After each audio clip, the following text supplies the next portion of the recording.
Қазақстан жер көлемі бойынша әлемде 9-шы орында, ел Еуразия құрлығының орталығында орналасқан.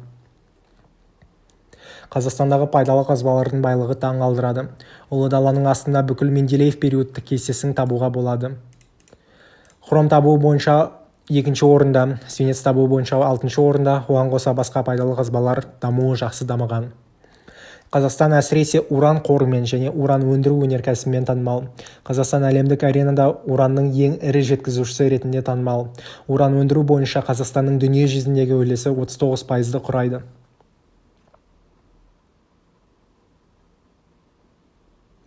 Уран өндірудің шыңы 2016 жылы болды, шамамен 25 мың тонна. Ал өткен 2022 жылы Қазақстан 21.200 тонна уран өндірді. Көптеген елдер уранды Қазақстаннан импорттайды. Олардың ішіне Қытай ең үлкен үлеске ие, шамамен 56%, одан кейін ақш пен Оңтүстік Корея 18 және 11% үлесімен. Қазақстанда көптеген уран кен орындары бар. Оңтүстік Қазақстанда Инкай, Буден, Мыңқұдық, Мойынқұм, Қанжуған, Жалпақ, Зеречная. Солтүстік Қазақстанда Камышевая, Семізбай, Викторовская. Оған қоса Ақмола, Алматы және Қызылорда облыстарында уран кен орындары бар. Жалпы Қазақстанда уран өндіретін 6 провинция бар. Олар Шу-Сарысуйская провинция, Северо-Казахстанская провинция, Сырдарьинская провинция, Илийская провинция, Прикаспийская провинция, Прибалхашская провинция.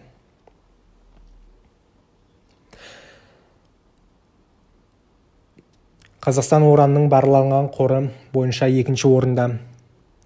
Барлық барланған уран қорының 12% Қазақстанда орналасқан.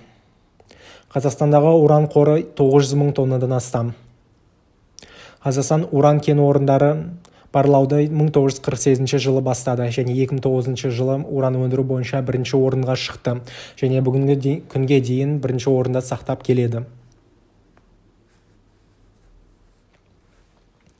Қазақстандағы ең ірі уран өндіруші компания Қазатомпром ұлттық компаниясы. Қазатомпром кәсіпорындары 3 облыста орналасқан.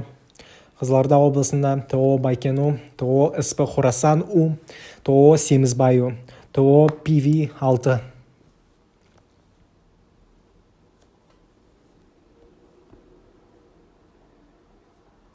Түркістан облысында ТО Аппақ, ТО СП Инкай, ТО СП Буденовская, ТО АО Ақбастау, ТО ДП Орталық, ТО Қаратау, ТО СП Катко, ТО СП Южная горно-химическая компания, ТО Казатомпро Сауран, СП Заречная.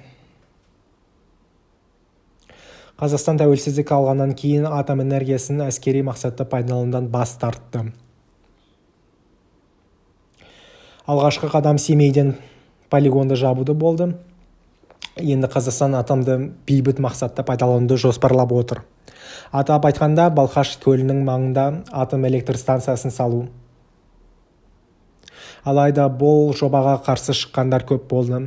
Респонденттердің тек 10% атом электр станциясын салу идеясымен толық келіседі.